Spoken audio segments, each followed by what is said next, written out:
Bagaimana seorang sopir akan menyopir kalau dia nggak tahu rambu-rambunya? Akhirnya nabrak. Parkir sembarang parkir, lampu merah dia jalan terus, akhirnya mobilnya tadi kecelakaan. Sholat jalan, maksiat jalan. Itu tandanya sholatnya ada kurang syarat.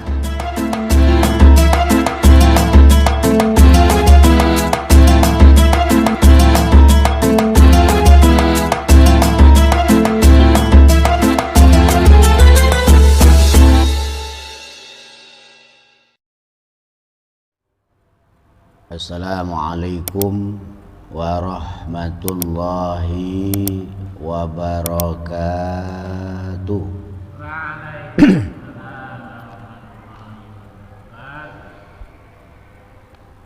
A'udzu billahi minasy syaithanir rajim. A'udzu bikalimatillahi tammati min syarri ma khalaq.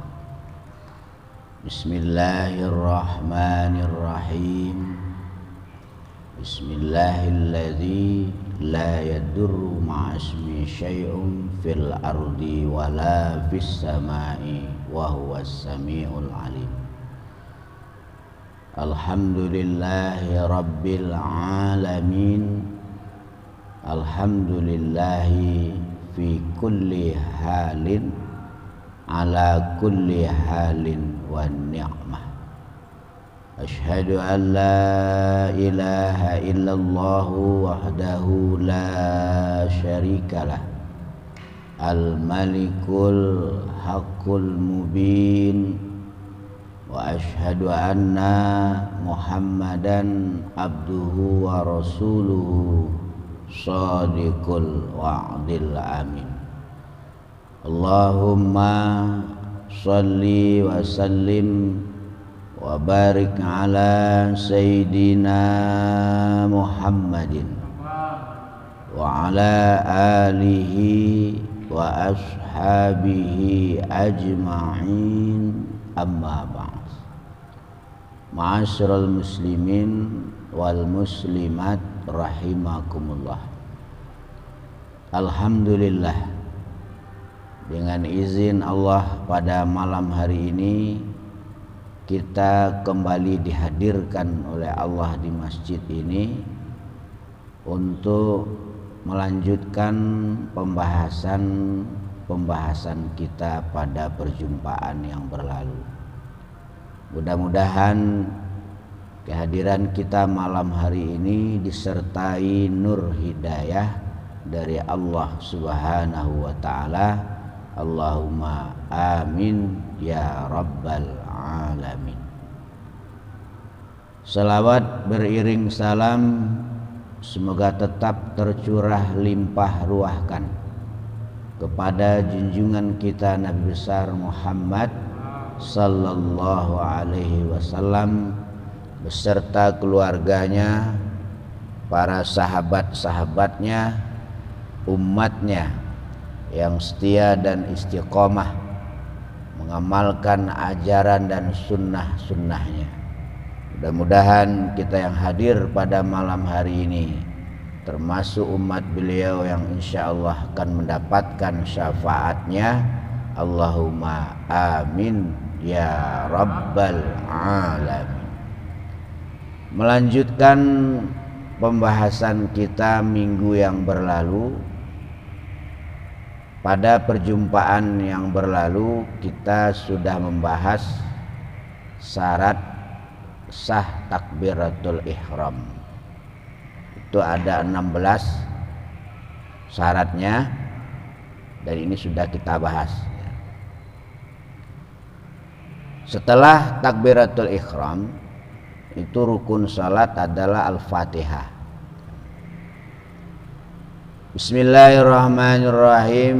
Surutul Fatihati asyaratun. At-tartibu wal muwalatu wa mura'atu hurufiha wa mura'atu tasdidatiha wa alla yaskuta saktatan tawilatan wala khasiratan. yaqsidu biha qat'al qiraati wa adamul lahni al mukhilli bil ma'na wa an takuna alatal qiyami fil fardi wa ay yusmi'a nafsahu al qiraata wa alla yatakhallalaha zikrun ajnabiyyun. Bismillahirrahmanirrahim. Suratul Fatihati bermula segala syarat sah Al-Fatihah itu asyaratun 10. Jadi ada 10 persyaratan supaya bacaan Fatihah kita itu sah secara hukum fikih. Kurang syarat, bisa tidak sempurna, bisa tidak sah. Kalau tidak sah Fatihahnya sholatnya ikut tidak sah. Jadi ada 10.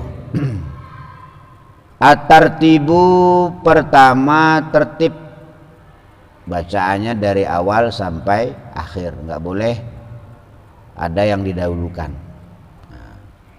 Mulai dari basmalah sampai waladhdallin, tertib. Wal mualatu, dan yang kedua berturut-turut, artinya tidak boleh dipisah-pisah. Contohnya Bismillahirrahmanirrahim, langsung Alhamdulillahi rabbil alamin Ar-Rahmanir-Rahim Maliki yaumiddin. Ya, nggak boleh berhentinya kelamaan. Ya, misalnya Bismillahirrahmanirrahim Alhamdulillahi rabbil alamin, kelamaan nggak boleh. Ya, itu yang kedua. Wa mura'atun, dan yang ketiga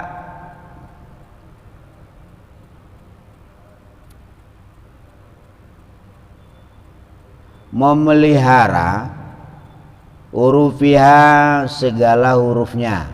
Nah, nggak ada huruf yang salah baca, artinya hurufnya semua harus pas. Ya. Bismillahirrahmanirrahim Alhamdulillahi rabbil alamin. Tidak boleh dibaca alamin, tapi alamin. Alhamdulillahi rabbil alamin. Jadi huruf Fatihah itu semuanya harus pada posisinya, baik panjang pendeknya dan lain sebagainya. Jadi intinya kita harus memeriksakan bacaan Fatihah kita, mentaskehkan kepada guru-guru kita. Kalau guru kita ngomong bacaannya udah benar, berarti sudah sah untuk diamalkan atau untuk dibaca. Tapi kalau belum ditaskehkan, nah ini bacaan Fatihahnya jadi ibarat apa itu? Ibarat barang itu barang ilegal. Nah, nggak ada yang menaskehnya, hanya dapat gitu aja. Jadi wajib hukumnya memeriksakan bacaan suratul Fatihah pada guru-guru kita. Kemudian kalau dia bilang ini baca udah benar, berarti udah sah dipakai untuk amalan sholat tadi.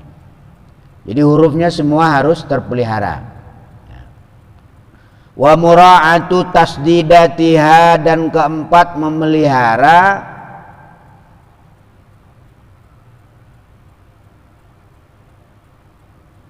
semua tasdiknya Fatihah. Jadi ada yang ditasdik ya. Contohnya iya, nggak boleh dibaca iya. Iya karena abudu, iya karena nasta'in, itu bahaya itu. Artinya nanti berbahaya itu. Harus tasdik itu melempit dua huruf yang sama jadi satu. Maka bacanya ditekan iyyaka na'budu wa iyyaka nasta'in. Enggak ada dibaca iyyaka na'budu iyyaka nasta'in. Itu bisa membatalkan bacaan Fatihah, bisa membatalkan sholat. Wala yaskuta, dan kelima, bahwa jangan diam siapa orang yang sholat, saktatan akan diam, tawilatan wala khosiratan, yang panjang ataupun yang pendek, yaqusidu, yang menyengaja siapa orang yang sholat biha dengan Fatihah. Nah, nggak boleh itu. Jadi kalau sengaja diam membaca di antara sela-sela Fatihah, itu bisa membatalkan bacaan Fatihah. Tapi kalau diamnya tadi itu ngambil napas, ya itu tidak masalah. Tapi kalau diamnya itu sengaja diam, ya, nah itu bisa membatalkan bacaan Fatihah. Makanya kalau diam, ya sepanjang tumaninahnya sholat, yaitu sepanjang bacaan subhanallah. Itu yang kelima. Keenam ya,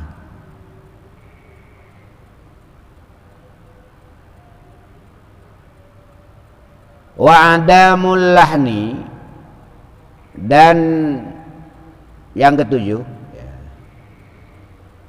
wa adamul lahni, dan ketiadaan tersalah al-mukhilli, yang merusak bil makna, dengan makna. Jadi lahni atau kalau bahasa apanya pelat, ya pelat itu boleh selagi tidak merusak makna. Tapi kalau pelatnya sampai merusak makna, nah itu bisa membatalkan bacaan Fatihah, kecuali dia sudah melewati proses belajar, memang lisannya bermasalah. Nah, itu tidak masalah, tapi sholat untuk diri sendiri, nggak boleh jadi imam ya. Jadi imam itu orang pilihan, nggak sembarangan. Nah, kalau mau jadi imam harus lengkap persyaratannya. Di samping bacaannya itu harus benar secara tajwid, suaranya bagus, kemudian dia mengerti rambu-rambu sholat, syarat sah sholat, rukun-rukun sholat, rukun kauli sholat, rukun fi'li sholat, rukun qalbi sholat, tahu dia itu. Nah, kalau model begitu baru boleh jadi imam. Nah, tidak hanya sekedar bagus-bagusan suara ya. Nah, kalau misalnya dia nggak ngerti syarat sah sholat, nggak ngerti rukun sholat, nggak ngerti jadi imam, jelas nggak sah sholat model begitu itu ya.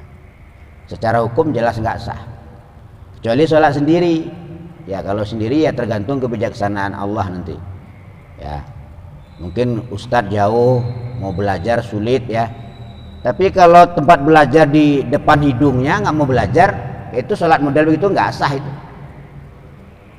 Nggak ngerti rukunnya sholat, nggak tahu syarat-syaratnya sholat, nggak tahu, padahal pengajian di depan hidungnya, itu jelas sholat yang model begitu nggak sah. Kecuali kalau gurunya jauh, mau belajar misalnya ke Aceh, nggak ada kendaraan, nah itu baru kebijaksanaan nanti dari Allah Subhanahu wa Ta'ala. Tapi jadi imam nggak boleh ya, kalau nggak ngerti syarat sahnya sholat, rukunnya sholat, itu tidak sah menjadi imam. Bagaimana seorang sopir akan menyopir kalau dia nggak tahu rambu-rambunya? Akhirnya nabrak, parkir sembarang parkir, lampu merah dia jalan terus, akhirnya mobilnya tadi kecelakaan.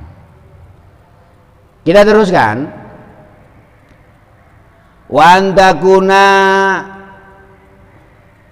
halatal qiyami, dan bahwa ada apa bacaan Fatihah itu dibaca waktu berdiri, fil fardi, di dalam sholat fardu. Jadi kalau sholat fardu kuat berdiri, bacaan surat Fatihahnya itu waktu berdiri, nggak boleh duduk. Dan ada juga orang dibalik, selesai takbir dia baca tahiyat, nanti pas tahiyat dia baca Fatihah. Nah, ada juga model begitu,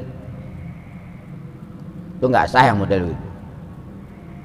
Wa yusmi'a, bahwasanya hendak mendengarkan siapa orang ya, nafsu akan dirinya sendiri, al qiraata, kepada bacaannya sendiri. Nah, nggak boleh di dalam hati ya. Jadi kalau baca Fatihah itu tidak boleh di dalam hati, nggak sah kalau di batin.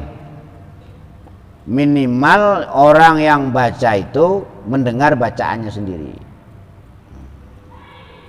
Jadi harus ada suara.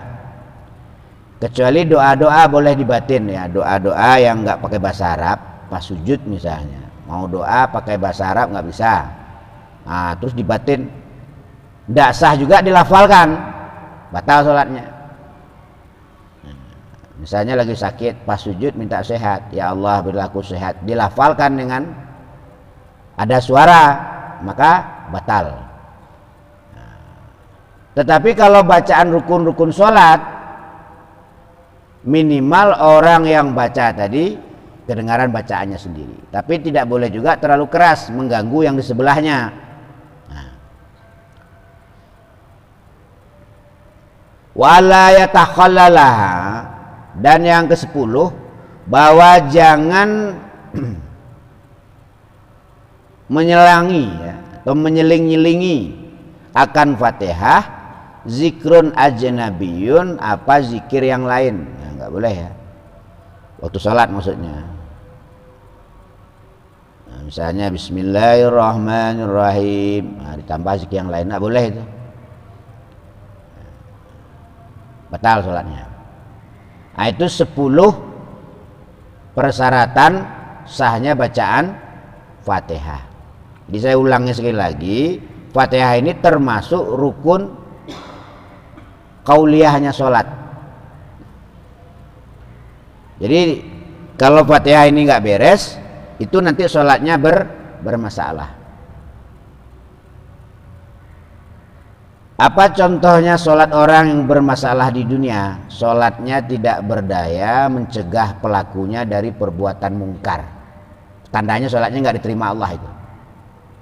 Sholat jalan, maksiat jalan, itu tandanya sholatnya ada kurang syarat. Karena dalam Al-Quran Allah jelaskan, inna sholata tanha anil fahsyai wal munkar. Sesungguhnya sholat itu mencegah pelakunya dari perbuatan keji dan mungkar. Kok kita sholat, perbuatan keji dan mungkar kok jalan, itu menunjukkan sholatnya tidak diterima oleh Allah Subhanahu wa ta'ala. Buktinya apa? Sholatnya rajin, maksiatnya istiqomah. Kenapa itu terjadi? Mungkin ada beberapa persyaratan sholat yang belum dipenuhi, termasuk tadi bacaan suratul Fatihah. Maka mumpung masih ada umur, mumpung masih ada waktu, segeralah diperiksakan bacaan suratul Fatihahnya itu, supaya benar, supaya fasih, supaya apa? Supaya sholat itu mampu mengontrol kita dari perbuatan keji dan mungkar. Nah, jadi ada 10 syarat. Itu baru kita nanti paham kalau bacaan kita taskehkan, ditalkin oleh seorang guru bacaannya, dicontohkan, diikuti, atau dibaca, didengarkan. Insyaallah dengan demikian dari hari ke hari sholat kita itu akan punya power, punya ruh, sehingga sholat itu mampu mengendalikan kita ya, dari tekanan dan rongrongan hawa nafsu.